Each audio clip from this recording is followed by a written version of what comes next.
नमस्कार दोस्तों, स्वागत है आपका हमारे महाभारत सीरीज में। पिछली वीडियो में हमने देखा कैसे हुआ धृतराष्ट्र, पांडु और विदुर का जन्म। आज हम जानेंगे धृतराष्ट्र और पांडु के पुत्र कौरव और पांडवों के बारे में। महर्षि वेदव्यास की तपस्या और आशीर्वाद से हस्तिनापुर के वंश का पुनर्जन्म हुआ।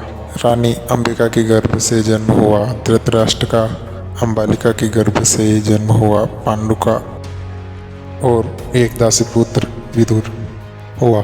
धृतराष्ट्र जन्म से ही नेत्रहीन थे, पर वे बलवान और धर्मनिष्ठ थे, इसलिए राजगद्दी का उत्तराधिकारी उन्हें बनाया गया। विदुर बुद्धिमान, न्यायप्रिय और अत्यंत विनम्र स्वभाव के थे। तीनों का पालन पोषण भीष्म पितामह के मार्गदर्शन में हुआ।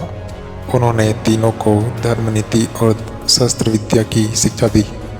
समय बीतता गया और जब वे बड़े हुए तो उन विवाह का समय आया। धृतराष्ट्र का विवाह गांधार देश की राजकुमारी गांधारी से हुआ, जो अपने पति के प्रति और समर्पण के कारण स्वयं नेत्र पर पट्टी बांधकर जीवन भर अंधकार में रही।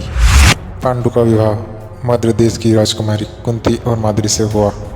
विदुर ने विवाह नहीं किया, वे हस्तिनापुर के मुख्यमंत्री और धर्मगुरु बन गए। राजा बनने के बाद पांडु ने अपने छोटे से राज्यकाल में महान विजय को प्राप्त किया। उन्होंने हस्तिनापुर का विस्तार किया और शांति स्थापित की। लेकिन एक दिन शिकार के दौरान उन्होंने भूल से एक ऋषि मुनि को तीर मार दी, तो ऋषि मुनि ने उसे श्राप दिया, हे राजन, जब भी तुम स्त्री को स्पर्श करोगे तुम्हारी मृत्यु हो जाएगी। इस श्राप के कारण पांडु ने राज्य छोड़ दिया और वन में चले गए। उन्होंने वहाँ तपस्वी जीवन अपनाया।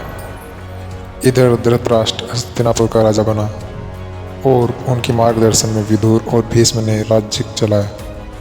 वन में रहते हुए पांडु ने अपनी पत्नी कुंती और माद्री से प्रार्थना की कि वे ऋषियों के वरदान से संतान प्राप्त करें। कुंती ने देवताओं का आह्वान किया और यहीं से जन्म हुआ पांडवों का। पहले जन्म में युधिष्ठिर धर्मराज के वरदान से, फिर भीम वायुदेव के वरदान से और अर्जुन इंद्रदेव के वरदान से।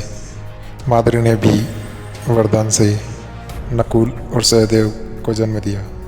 इस बीच हस्तिनापुर में धृतराष्ट्र और गांधारी के 100 पुत्र हुए, जिनमें सबसे बड़ा था दुर्योधन और उसके बाद दुशासन। इसी प्रकार पांडव और कौरव का जन्म हुआ, जो आगे चलकर इतिहास के सबसे महान युद्ध महाभारत के कारण बने। दोस्तों, यह थी महाभारत सीरीज की चौथी वीडियो, धृतराष्ट्र, पांडु और विदुर की कथा।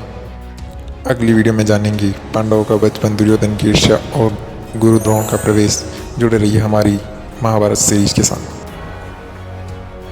इसी के साथ कल मिलेंगे। लाइक कीजिए और सब्सक्राइब कीजिए।